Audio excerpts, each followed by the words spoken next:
भारी गजल द्रवटनी तो और नोमान और अरसलान की डेडिकेट कर सन तो मतलब अर्ज है कि रातां सुख उजाड़े माड़े, रातां सुख उजाड़े माड़े, नेर बनी गए दिहाड़े माड़े।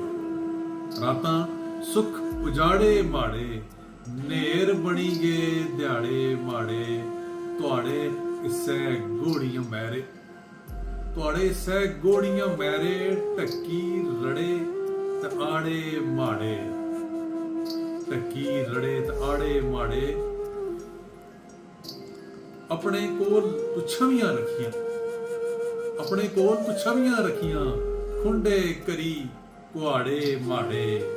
तुहाड़े बाज में टुरना कैसी, तुहाड़े बाज में टुरना कैसी, लोकां कीते हाड़े माड़े।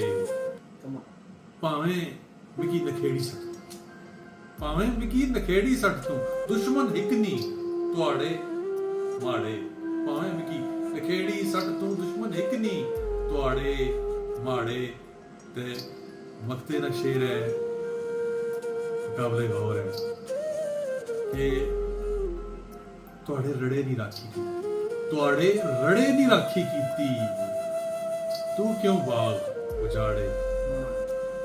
कमाल कमाल।